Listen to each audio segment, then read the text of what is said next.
Did you know there was a time when I was almost converted to Mormonism? On June 13th, 2025, I believe that was the date, I went to Savers to go get some stuff. I went to go get some books from the Savers thrift store.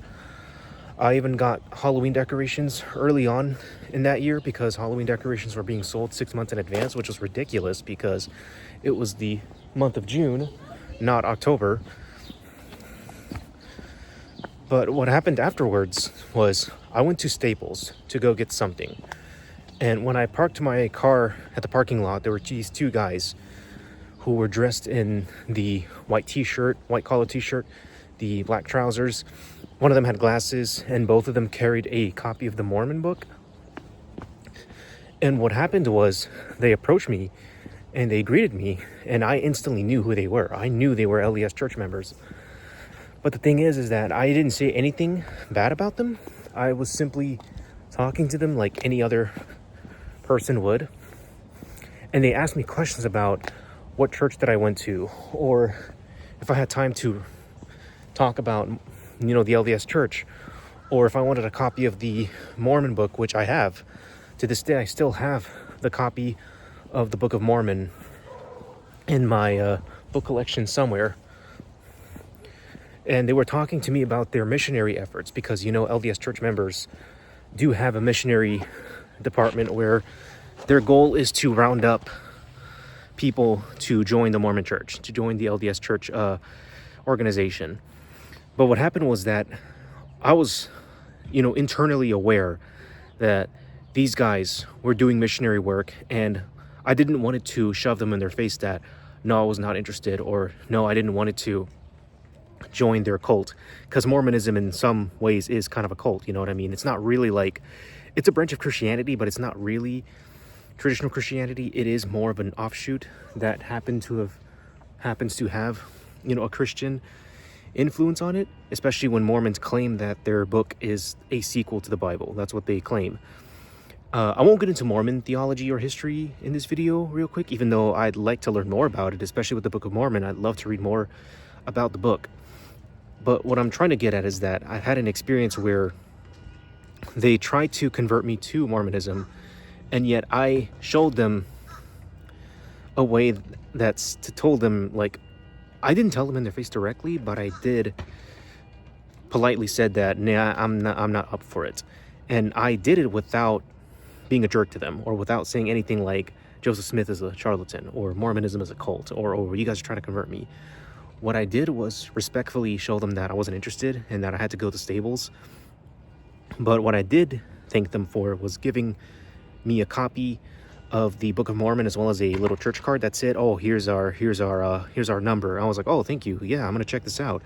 But right now I'm gonna go to Staples. And I was aware of the power dynamic there, where I knew they were out there doing missionary work. And to be fair, I'm not against anyone who's part of Mormonism who is trying to do that stuff, because their goal at the end of the day is to get people into the church environment. That is part of the LDS church's mission, is to go out there, do missionary work, spread the theology to neighboring individuals, and get people to join them. Again, that's something that the religion does, and to be quite frank, other religions do this too. It's just that the level of evangelism that is involved varies a lot. But Mormonism is particularly known for this, as well as evangelical Christianity at large. Jehovah's Witness is known for this too. But other religious denominations within Christianity aren't known for doing this. Judaism isn't known for converting or evangelizing people. I don't think Buddhism is known for this either. And I don't think Hinduism does this either, which is why their religions are more local, yet still have global followers, even within their localized areas. So what happened on June 13th of 2025 was an experience that I will not forget, because I was there, right? I was sweating as heck because it was a hot summer day. I was going to Staples to get, I believe it was either pieces of paper or stabilizers or permanent markers, whatever it was that I was trying to get on that day. I don't think I even bought anything on that day, if I can remember it quite frankly. But what I'm trying to say is that I was busy. I wanted to go there to get some stuff. I bumped into missionary members of the LDS church, and they asked me if I could join them. And what I did was that I was able to speak to them in a way that was respectful to what they did. I shared some things in common. I was like, oh yeah, I know what Mormonism is. Oh yeah, I know this about the Book of Mormon. Or oh, what you guys are doing is pretty impressive. I was able to maintain that level of respect to individuals like them who are part of a global system within the religious world that is trying to spread its influence, even though it remains primarily here in the US, in particular in states like Utah, because that's where the Mormon church is located at. And if you know anything about religious history, you know that it was first founded in New York, but then Joseph Smith moved his ideas and his followers to the middle of the country because it fit with the belief framework that they had. Where Joseph Smith had his experiences, he believed that he received a vision from God and that he was told by God that you should establish a church somewhere in the country because all the other churches are corrupt. And here are the gold tablets. I don't remember the name of the tablets, but yeah, that's the tablets that the angel Gabriel sent him. And that's how he got the copy of the Book of Mormon. Supposedly, that's the version that is taught in Mormonism, right? In real history, he did founded he did founded the religion of Mormonism, but how it happened in history differs from how it happened in theology, which is why there's two different viewpoints on how that happened. So I brought that up because I was interested in that, and I was eager enough to listen to what they had to say when they were telling me about their mission and their goal. And I was like, oh, that's pretty neat. Oh yeah, I know what that is. And so they gave me a copy of the Book of Mormon. Or no, I'm the one that asked them that. I asked them to get a copy of it. I was eager enough because by that point I already knew what it was. I already knew what the topic of Mormonism was, what the Book of Mormon was already. But I never brought up any of the cult stuff. I never said to their face that oh, it's a cult. Oh, you guys want to convert me. Or oh, you guys want to brainwash me or whatever. And this has happened many times where now I think I've had now like 2 encounters with members of the LDS church member this year. I believe it was last month in April, if I can recall. Yeah, there were 2 members of the LDS church that came to our house last month. Our house is right here. I will not reveal the street address or whatever because I want to keep this video private in terms of location. But the point was that, yeah, they came to our house. They asked us if we were interested. My mom said that, oh yeah, we're gonna get a copy of it, but no, we're already Christian. We're already part of a denomination of Christianity. But the interesting thing is that they were speaking in Spanish. That was interesting, that they were speaking in a different idioma or language. And they walked up to us and they were friendly about it. They were very polite about it. And I showed them respect by waving at them. So that was the first encounter that happened, and we still have that Spanish copy of the Book of Mormon. So that's great that I can read it in both English and Spanish, even though I am not the best at reading in Spanish. It's something that is very striking for me as a Spanish speaker, that I don't know how to read in Spanish. So that's something I'm going to practice better in the future. And then the second encounter happened over there at the corner over there. Let me show it again. Yeah, like somewhere over there around that corner. Yeah, that's where it happened. And that's where, oh man, it was tense because I knew that these guys were trying to convert me, but they were very pleasant about it. They even had me reading a passage from the book of what book was it? It was one of the books in the Mormon Bible. What was the book? I don't remember. I don't remember anymore. But I read a passage from one of the books of the Book of Mormon.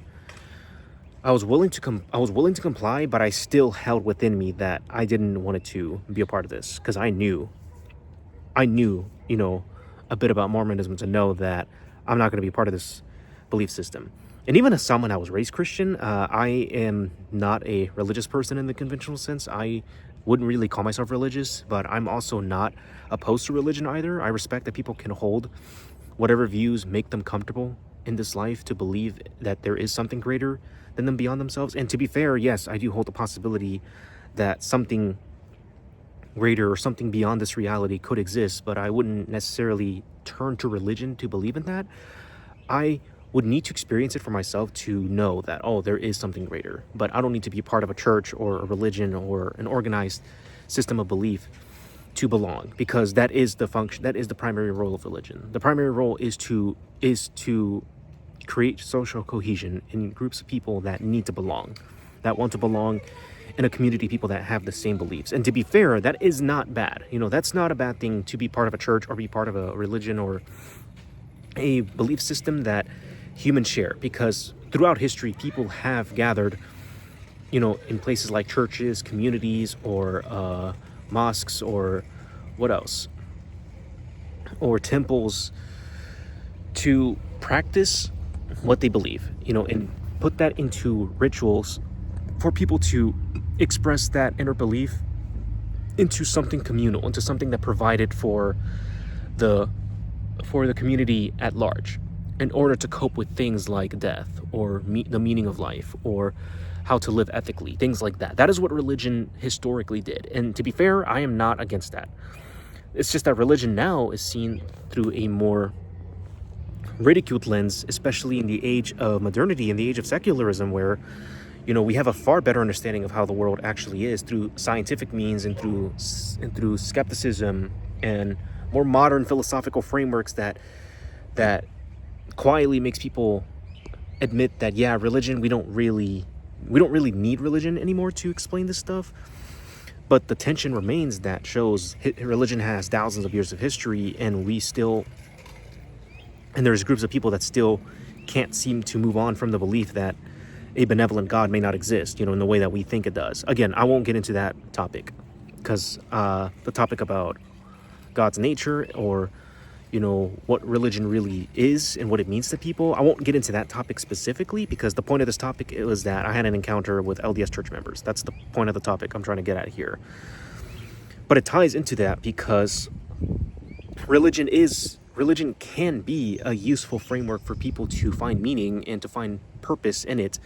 But the problem is that when religion is used to dogmatize its beliefs, to round up people and evangelize them, you know what I mean? And that's something that history has shown, that religion has been used to justify acts of violence and acts of unjustified, conversion, to make people turn from what they authentically believe in into, a form of religion that is correct in their eyes. That is what colonialism justified. That is what Christianity was used historically, at times. Not Christianity itself, but Christianity has been used to justify colonialism or evangelizing or forced conversions, you know what I mean? Especially in evangelical Christianity circles, where people have claimed, to have had a born again experience, right? But what they're doing is they're just performing. They're just signaling social identity, social status, to belong. And that's where religion comes in, and it becomes less of something to explore intellectually or philosophically, and more of something that is forced on people, because people notice patterns in history that shows, this means something, and therefore we're going to round up people in order to fill in what this belief system needs, because we are responding to very real societal changes going on. And this is what happened so much in the last 300 years, especially following the Enlightenment movement, as well, the Enlightenment era, I should say, and the scientific revolution, where, we're seeing changes in how people see the world. People are relying less on God to explain the universe or the natural world, or even in society. Friedrich Nietzsche wrote about this in Das Buch Zarathustra, where he wrote that God was dead, but he didn't mean that in a theological sense. What he meant was that society was shifting away from a shared moral and philosophical way of relating to the world, to the point where a shared belief system was falling apart. It was breaking apart in Europe when societal changes were happening in light of the Enlightenment era, in light of the scientific revolution, or of the conflicts that were to follow, especially World War I and World War II, where much of Europe, was wondering, wait, where was God during all this, right? Like, religion did not help us at all during World War I or World War II. This is what Friedrich Nietzsche foresaw, was the decline of religion and the rise in secular thought that didn't really provide much of a way of filling in a spiritual void that was left behind by the decline of religion. And that is something that I feel has forced people, especially in the modern world, to decide on two paths, right?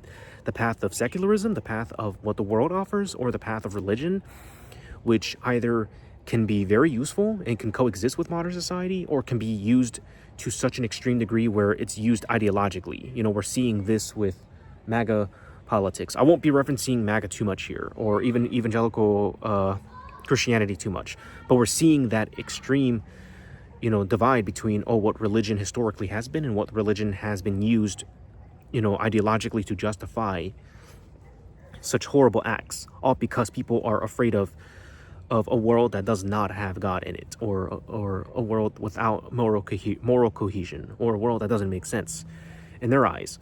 And we're seeing this also with anti-science movements, and also with what else? And even on the other extreme, with people that deny, or reject religion entirely, or even deny any sense of spirituality, because people are caught between different paths and they're not comfortable sitting in the middle, because that middle path forces people to sit with the ambiguity of how the world is, how the world authentically is, when we avoid imposing any meaning on it. And that's what has drifted some to nihilism or cynicism or the lack of meaning. And that's something that is concerning, because that is why people join a religion, or why people join an ideology, or people join a political party or a philosophical system. And I don't blame them, but it's just how it's done in practice that really matters, because on that day, June 13th, 2025, and on April of 2026 this year, when I encountered those LDS church members, even though they were not hostile at all, I knew instinctively that, oh man, I don't want to be a part of this. I'm not going to sacrifice my life and my responsibilities to be a part of something that might take away, my interior sense of being, my interior sense of authenticity, knowing that I'm grappling with shit myself, especially on an existential or spiritual level, as someone that is going through this era of questioning everything that I have been taught, whether in Latin America, whether in the United States of America, or whether the world at large. I'm actively questioning these things in order to create my own authentic sense of being in the world. That's how Martin Heidegger put it in his book, Being in Time, which is a book I'm reading. It's one of the most densest and yet thought-provoking works of existentialist philosophy. I recommend you read Martin Heidegger's Being in Time. Ignore or separate Martin Heidegger's later socialist views, because he came out as a socialist during World War II. But that doesn't stop that he still contributed a lot to existentialist and phenomenological schools of thought. The philosopher Martin Heidegger. That's who I'm referring to. And his work, Being in Time, is a great example of how even a controversial figure like him can still write a piece of work that is so dense and complex, and yet very profound in what it's trying to explore. And I would like to get into Being in Time in a different video. But the thing I'm trying to say in all this is that it really helps to keep in mind what you know, but don't say it out loud, right? Don't just blatantly say, oh, I know this about Mormonism, I know this about Christianity, I know this about a political party, when you're meeting with people who are of that belief system. It helps to have that double consciousness where you say one thing on the surface, but you actually mean something else underneath it. On the surface, I was being nice to the LDS church members. I was being polite to them. I showed respect. I was like, oh, hey, it's great to meet you guys. It's nice to see people like you in this area of Virginia, because I rarely see them. But underneath that, I was like, yeah, I'm not going to be a part of this. It helps to be aware on double levels. And that's very hard to do. Not many people can do that. Not many people have the skills of holding contradictory beliefs like that. That shows consciously you say one thing that shows your compliance to groups like that, but unconsciously or subconsciously, whichever phrase you like to put it, you know where you belong. You know your allegiance. You know that you are not part of this. You're not part of the LDS church member. You're not part of evangelical Christianity, or you're not part of a ideological framework that is trying to take away, the interiority and the sense of freedom that comes with being your own person and creating your own framework and reading into it yourself. I'm not against anybody who is Mormon or who is Christian or who is an evangelical or who is a Catholic or who is a Buddhist or a Jew or a Muslim person or whatever. I'm not against anybody who is a part of a religion, but it helps to be aware on double levels that you can say one thing that shows your compliance, but then actually means something else underneath that. It's even something that actors do, believe it or not, when they're making a movie. Actors play a character that is different from who they actually are in person, but who they are in person is just who they are. The character that they play, it's just the character that they play, and actors are able to convey that. Oh, I'm sorry for the loud noise. There's a truck right there. Okay, so the point is that, yeah, it helps to be aware on a double level. It's great that you can hold those two perspectives at once. Tell me in the comments if you've had experiences like that. I'd love to read it and reply to them. But this is something I wanted to share to give you some insights into what I've been through, because I have been through a lot in life, and I'd like to gradually share more of it as time goes on. And I'd like to explore more the topic of Mormonism and religion and, near conversion experiences I've had. And I'll probably get more into detail about those specific encounters once I formulate my my memory of them much better in a different video. But this is a video that I felt like sharing with you guys to express what I have gone through. It helps to interact with some of you if you're watching this video, and if you've had similar experiences, let me know. Don't forget to leave a like, comment down below your thoughts, and subscribe to the channel, as well as hit the notification bell icon to stay notified of future videos. And let me know in the comments, what do you think of my experiences of being nearly converted to Mormonism and having the encounters with the LDS church members. Tell me about that in the comments below. I'll see you in another video. This was Media Mystic.